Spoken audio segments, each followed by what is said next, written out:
Nuestro patrimonio como seres vivos y pensantes es la naturaleza de la cual surgimos y evolucionamos durante cientos de miles de años y que nos permite vivir y tal vez nos permita sobrevivir en el futuro. Ella está compuesta de una enorme cantidad de diversidades que ni siquiera conocemos, pero que constituyen el laberinto de certezas e incertidumbres de las que está impregnado nuestro destino. Este planeta que nos alberga es verdaderamente global y se necesitan algunos siglos de globalización para que comencemos a comprenderlo. Si algo faltaba para ayudarnos a formar conciencia de nuestro lugar en el mundo, fue la aparición de este virus, que se diferenció de otros virus o bacterias infecciosas del pasado por haberse visto favorecido para su difusión por el caldo de cultivo de las megaciudades y la dimensión abarcativa de lo global. El tema de las diversidades que se pierden y de la globalización, que en parte es la causa de que ello ocurra, fue el objeto de mis preocupaciones durante mis trabajos en el contexto internacional. En base a esas experiencias, publiqué algunos libros como uno titulado en español Diversidad, Globalización y la Sabiduría de la Naturaleza, que se publicó en inglés como Diversity, Globalization and the Ways of Nature. Y debo decir que en este mundo cada vez más global y contradictorio, tal vez esta pandemia nos ayude a mirarnos en el espejo del pasado para pensarnos como especie desde nuestros principios hasta nuestros próximos futuros insondables e inciertos.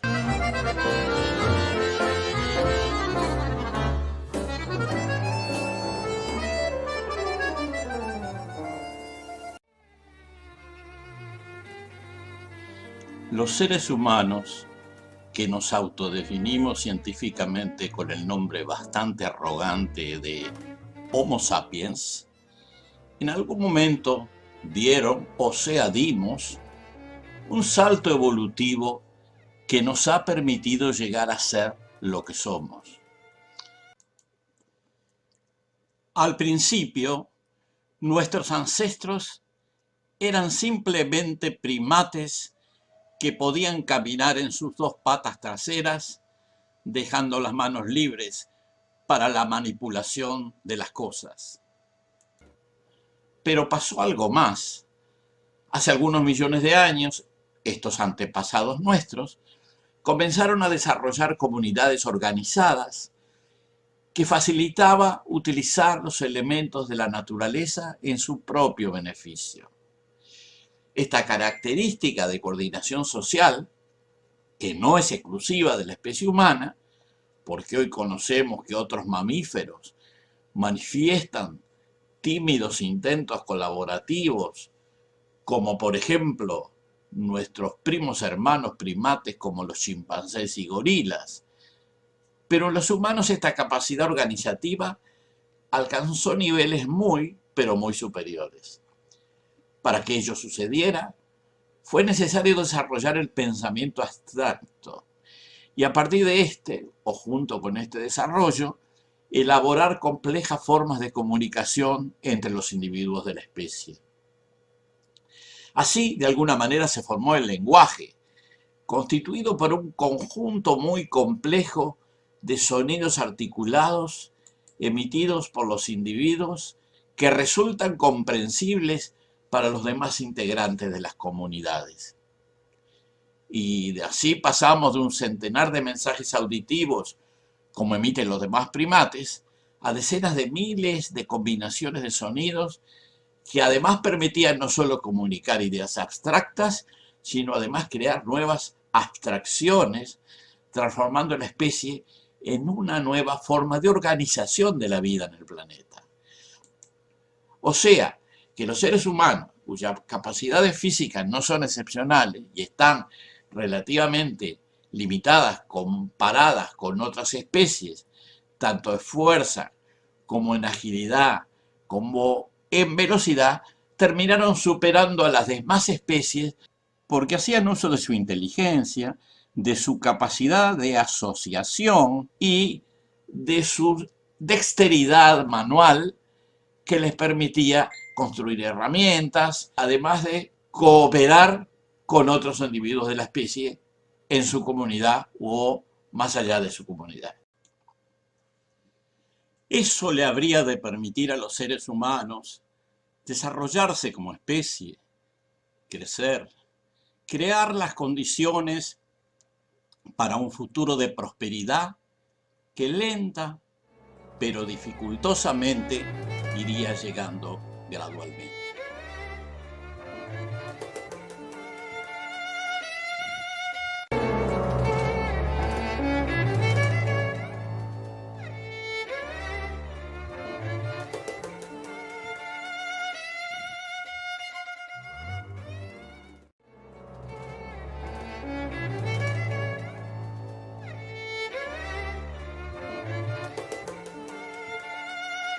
Y así, de a poco, estos primates especiales fueron fortaleciéndose para ocupar un lugar en la naturaleza que hubiera sido difícil de prever en sus principios. A pesar que hay muchas especies más fuertes que los humanos, por ejemplo los elefantes o más ágiles, como la mayoría de los monos, las ardillas, etc., y más veloces, al igual que varios ciervos, venados y felinos, pero los humanos sufrieron esas limitaciones con capacidad de observación, tienen una vista muy desarrollada, rapidez y eficacia en el procesamiento de datos y comunicación rápida a los demás miembros de su especie en sus respectivas comunidades. Esto permitía una coordinación de acciones y estrategias para sobrevivir y prosperar en un mundo natural donde debía competir con muchas otras especies de vertebrados y en particular de mamíferos. A todo lo anterior se agregó la capacidad de construir una memoria social a corto, mediano y largo plazo y desarrollar identidades colectivas, algo que podríamos llamar identidades culturales, que incluyen todos los aspectos mencionados anteriormente aplicados a grupos humanos específicos. Armados con estas herramientas de observación, pensamiento y comunicación, los humanos pudieron multiplicar sus limitadas capacidades físicas a través de la coordinación y el uso de herramientas.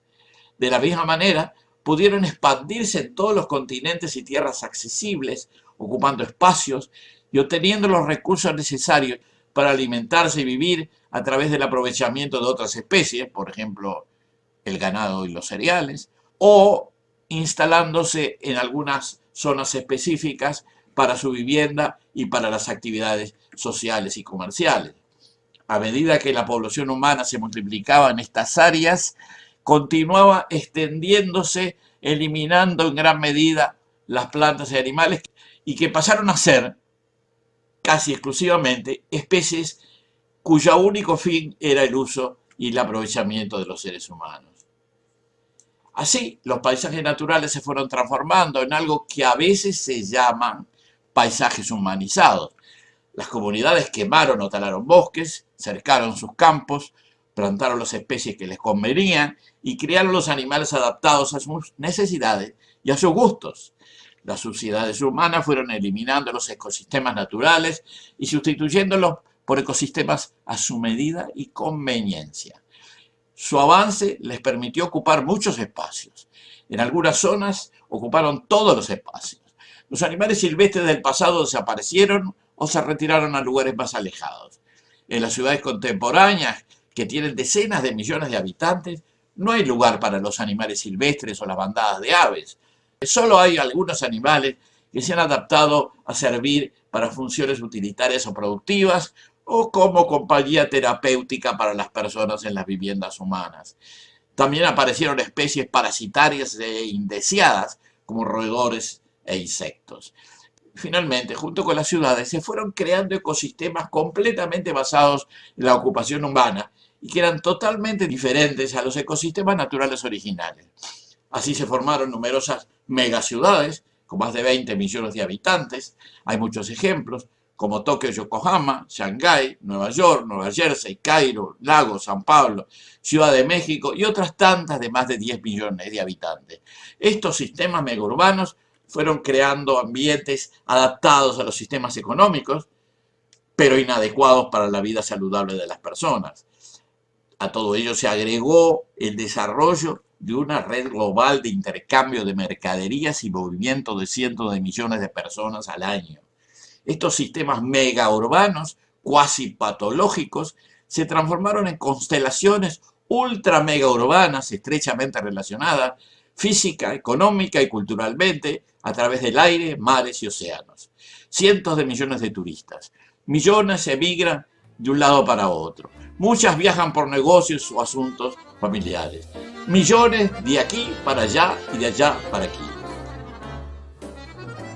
Y entonces llegaron los virus. Estos bichitos, que no se sabe si están vivos o son solo moléculas químicas que se reproducen, encuentran un ambiente global ideal para su diseminación. Y allí es cuando las sociedades humanas, que tienen una implantación artificial y globalizada, empiezan a mostrar sus vulnerabilidades. Y millones de personas se enferman y se contagian. Cientos de miles mueren. Los gobiernos y las personas se asustan. Muchos se encierran en sus casas. Se derrumba la producción y el trabajo. La crisis golpea fuerte en todas partes. Sin embargo, la antigua naturaleza silvestre que estaba esperando tímidamente se acerca y recupera espacio. Cisnes y delfines en los canales de Venecia. Focas en los muelles de Nueva York. Pumas en Santiago de Chile. Jabalíes en Barcelona. Ciervos en Madrid. Sin embargo, más allá de estos contados episodios de una naturaleza que se recupera por unos días en forma muy episódica y esporádica, la realidad es que los ecosistemas silvestres mundiales están siendo arrinconados y muchas especies de mamíferos solo sobreviven en los zoológicos, desplazados por una especie que sigue avanzando, llamada Homo sapiens, impulsada por un sistema económico basado en el lucro de unos pocos cientos de individuos que con una codicia sin límites no vacilan en degradar suelos, bosques y pastizales para su propio beneficio. Y por otro lado, la desesperación de miles de millones de personas que viven al margen de la distribución de las ganancias y riquezas y que se ven obligados a usar las escasas zonas silvestres remanentes para su supervivencia. No hay que hacerse ilusiones. En este sistema capitalista global e imperialista, que como todos los sistemas tampoco es eterno, no hay empatía por las grandes mayorías empobrecidas, ni por las especies vulnerables, ni por la naturaleza, ni por el futuro. De todas maneras, más allá de un presente donde abundan las penurias, agobios y necesidades para tantos, estos pequeños episodios muestran que la resiliencia de la naturaleza es muy grande y que ni bien las sociedades humanas se renueven espiritualmente y cambien el lucro desmedido por la solidaridad y la empatía, este planeta podrá redimirse de milenios de insensatez, abusos e impunidad.